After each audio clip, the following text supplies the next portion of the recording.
Salut et fraternité. Alors il y a en ce moment c'est pas vraiment une polémique, d'ailleurs c'est une question qui se pose sur les réseaux sociaux.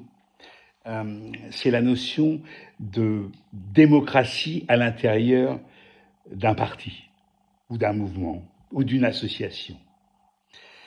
Alors d'abord, le mot démocratie, ça vient du grec, hein. En principe, c'est le pouvoir du démos, c'est-à-dire du peuple. Et ça a été créé, ce terme, dans la Grèce antique, à l'époque où on oublie toujours qu'il y avait aussi des esclaves qui ne faisaient pas partie des hommes libres. Donc c'était une affaire de privilégiés, la démocratie de l'époque. Et on peut se poser la question de savoir si c'est pas toujours le cas. D'accord ? Bon, on oublie aussi que la démocratie occidentale, on va dire ça comme ça, elle n'est pas du tout partagée par une grande quantité de peuples et de nations. Est-ce que ce sont pour autant des monstres ou des imbéciles? C'est une question d'histoire. Hein. Est-ce qu'on va reprocher aux Kanaks de vivre à leur façon, sans trop se soucier de la démocratie occidentale? On peut se poser la question. Cette espèce d'universalisme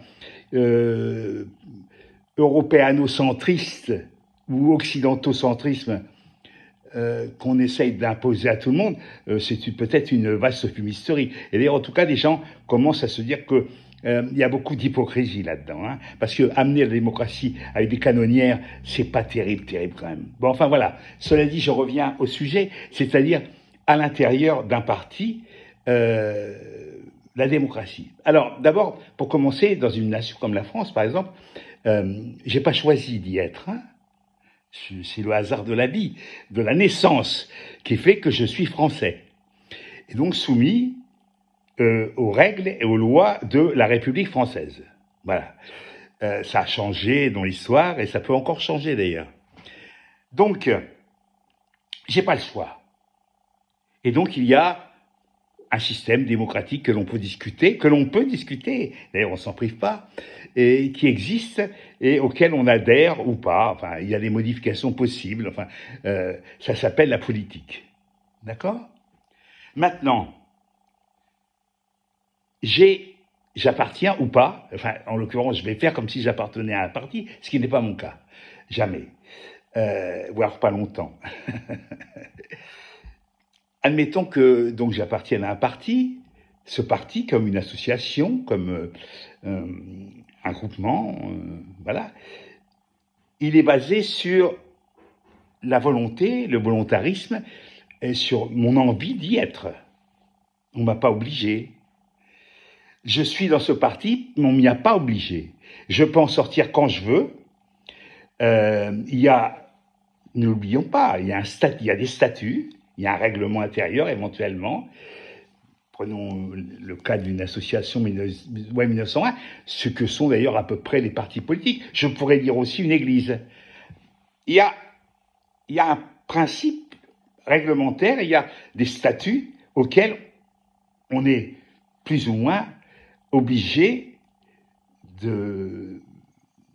d'adhérer. Sinon, on n'y est pas. Je vois pas l'intérêt d'être dans un parti si c'est pour le dynamiter de l'intérieur. Quoique ça se fait, hein. Certains le font avec beaucoup. Ça se fait très bien. Mais restons dans une certaine noblesse, une certaine élégance de comportement. J'entre dans un parti parce que j'adhère à ses idées. S'il y a des choses qui ne me conviennent pas à l'intérieur du parti, ben on discute. C'est à ça que ça sert, les réunions, les congrès, les différentes réunions selon les niveaux à l'intérieur du parti. Ça me paraît clair que l'on peut discuter, on peut en parler.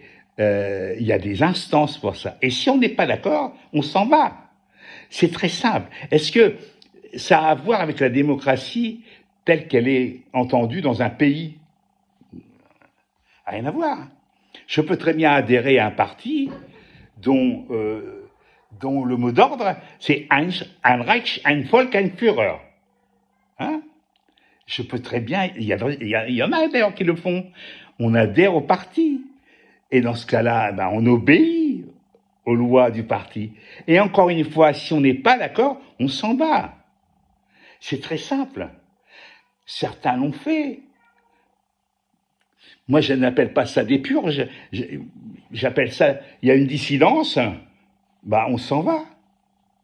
Et puis, on peut discuter, mais si finalement on aboutit à l'intérieur d'un parti, on voit bien qu'on n'est pas d'accord fondamentalement sur des faits ou sur des programmes, ben on s'en va.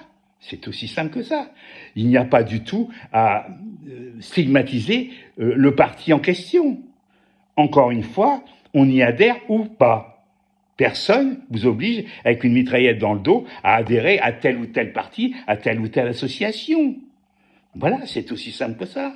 J'avais d'ailleurs dit ça à, comment il s'appelait, cet évêque dissident. Il est mort, un mec très gentil. Il avait été viré d'ailleurs, pas viré, on l'avait expédié, le Vatican l'avait expédié dans un endroit très improbable, un évêché quasiment fantôme. Bon, c'était une façon de le mettre à l'amende et de le virer. Bon, mais je me souviens avoir eu une discussion avec lui sur Radio France Picardie à l'époque, et lui avoir dit, mais si vous n'êtes pas satisfait du comportement de l'Église, vous sortez, vous en sortez. Il n'avait pas trop su quoi en répondre, mais disant qu'il préférait la faire évoluer de l'intérieur. Moi, je veux bien, on peut ça aussi. Mais quand vraiment la rupture, elle est là, établie et nette, ben on s'en va. C'est comme un divorce, une séparation. Il n'y a rien de dramatique et surtout, je ne vois pas au nom de quoi on critiquerait un parti, surtout quand on n'y est pas. On n'y est pas. J'oblige personne à être dans tel ou tel parti. Tu y es pas, bon, voilà. De quel droit tu te permets de critiquer le fonctionnement interne de ce parti? Vas-y, après tu pourras discuter, mais pour l'instant tu y es pas. Donc c'est tout. Pour l'instant, ce que tu dis n'a aucun sens parce que tu ne sais même pas de quoi il retourne à l'intérieur du parti. Tu n'es pas au courant. Pour être au courant, faut y être. Faut être à l'intérieur. Faut avoir signé une adhésion au statut, au règlement. Si tu l'as pas fait, ben t'es quoi? T'es rien. T'es une sorte de personnage sans consistance, en tout cas au niveau de la conception et des attendus qui se trouvent à l'intérieur de ce parti. J'ai été aux Jeunesses communistes il y a très très longtemps, très longtemps. J'avais 19 ans. Ben, j'étais... attention, hein, on était quasiment en extase devant le camarade Khrouchtchev. Voilà. Et puis en 1964, le camarade Khrouchtchev, d'un seul coup, a été éjecté. J'ai demandé naïvement à quel moment le peuple... Alors là, on n'est pas dans un parti, hein, on est dans un pays. À quel moment le peuple soviétique a été consulté? On m'a répondu, ça se passait pas comme ça. Ça se passait un petit peu comme dans un parti, hein, ou dans une église. J'ai répondu, mais dans ce cas-là, je m'en vais. Moi, c'est pas mon truc. Je ne comprends pas. Donc, j'avais pas bien lu le programme. Et surtout, j'étais très jeune. Et donc, j'avais adhéré comme ça, bêtement. J'ai rencontré après les anars espagnols. Cela était beaucoup plus intéressant. Et plus drôle, surtout. Allez, hasta la victoria.